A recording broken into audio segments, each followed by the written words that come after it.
ఒక్కోసారి పరిస్థితులు జీవితంలో అనుకూలంగా ఉండవు. కొన్ని శారీరకమైన బాధలు కావచ్చు, మానసికంగా పట్టి మనిషిని ఉక్కిరిబిక్కిరి చేసే సమస్యలు కావచ్చు. ఏదైనా భగవంతుడి సేవలోనే మనం వాటిని పోగొట్టుకోగలం అన్న నమ్మకం కలుగుతూ ఉంటుంది. కొన్ని కొన్ని అప్పటికప్పుడు సంతోషాన్ని కలిగిస్తాయి, కానీ తర్వాత చెప్పుకోలేని బాధను మిగులుస్తాయి. కొన్ని విషయాలు ముందు బాధ పెడుతూ మనల్ని ఎందుకో దేనికో సన్నద్ధం చేస్తున్నట్టు అనిపిస్తూ ఉంటాయి. దీర్ఘకాలిక ప్రయోజనాల కోసం భగవంతుడు ఎప్పుడూ ముందు పరీక్షను పెడుతూ ఉంటాడు. పరీక్షను పెట్టేవాడు ఆయనే, ఆ పరీక్షలో ఉత్తీర్ణత చేసేలా చేసేవాడు ఆయనే. చేయువాడవు నీవు, చేయించువాడవు నీవే, నా పాలి దైవమా దొరవు నీవు. ఏది చేసినా ఆయన ఏదో కారణం లేకుండా అయితే చేయడు. అంతవరకు రూఢిగా చెప్పగలం. కొన్ని మనవి జన్మాంతర సుకృతాలు ఉంటూ ఉంటాయి, జన్మాంత ప్రారంధాలు ఉంటూ ఉంటాయి.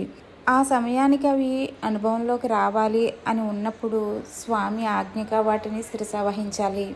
భగవంతుడు ఏ విషయంలోనైనా కాస్త ఆలస్యం చేస్తాడేమో కానీ అన్యాయం చేయడు. ఆయన శక్తిని, ఆయన ప్రణాళికని తెలుసుకోవాలంటే కాస్త ఓపిక అవసరం. ఈరోజు పూజలో నేను శ్రీవారి శంకుచక్ర నామాలు వేసుకుని పైన వ్యూహలక్ష్మి అమ్మవారిని ఆసీనురాలని చేసి షోడశోపచార పూజ చేసుకుని ఇలా మంగళ నీరాజనాలు ఇచ్చుకున్నాను. పూజ అనంతరం అమ్మవారికి అల్లంగారులు నివేదన చేయాలన్నది సంకల్పం. నిజానికి పేరు దేవుడిది, నోరు మనది. నిజానికి ఆ భగవంతుడికి తెలియని రుచులు లేవు, ఆయనకి అందని నైవేద్యాలు లేవు. కానీ ఏదో యథాశక్తి అల్లంగారులకి ఇలా అల్లం చిన్న ముక్కలుగా చేసుకుని గారెల పిండిగా కాస్త ఉప్పు వేసి గట్టిగానే రుబ్బుకున్నాను.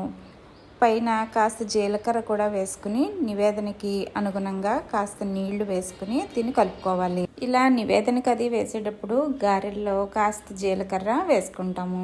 ఇలా చిన్నగా ఉండ తీసి చేస్తూ ఉంటే అలా ఉండ అవ్వాలన్నమాట. చేతిలోకి ఉండ తిరిగింది అంటే మనం చాలా బాగా గారెలు వేసుకోగలము అన్నది దీనికి కొలమానం. ఈ విధంగా కాస్త నూనె బాగా కాగకూడదు, అంటే మరి ఎక్కువ కాగితే గారెలు కండ్రెక్కిపోతాయి. సరిసమానంగా నూనె కాగాక దాంట్లో గారెలు వేసుకుని ఈ గారెల్లోకి అల్ల పచ్చడిని కూడా సిద్ధం చేసుకుంటున్నాను. ఇలా ఓ పక్క గారెలు వాయి తీస్తూ ఉండగానే పక్కన కాస్త మెంతులు, ఆవాలు, ఎండుమిరపకాయ, ఇంగువ వేసి మిక్సీ కొట్టుకుని అందులోనే అల్లం ముక్కలు, చింతపండు, బెల్లం, ఉప్పు వేసి బాగా మిక్సీ కొట్టుకుని ఇంగు నూనె కాచిపోసుకున్నాను. తర్వాత 9 గారెలు తీసుకుని అమ్మవారికి నివేదించాను. సాయంకాలం సంధ్యాదీపం పెడుతుంటే ఒక అద్భుతం. పూజా మందిరం నుంచి సరాసరి చంద్రదర్శనం అయ్యింది. మంచి శుభశకునంగా అనిపించింది.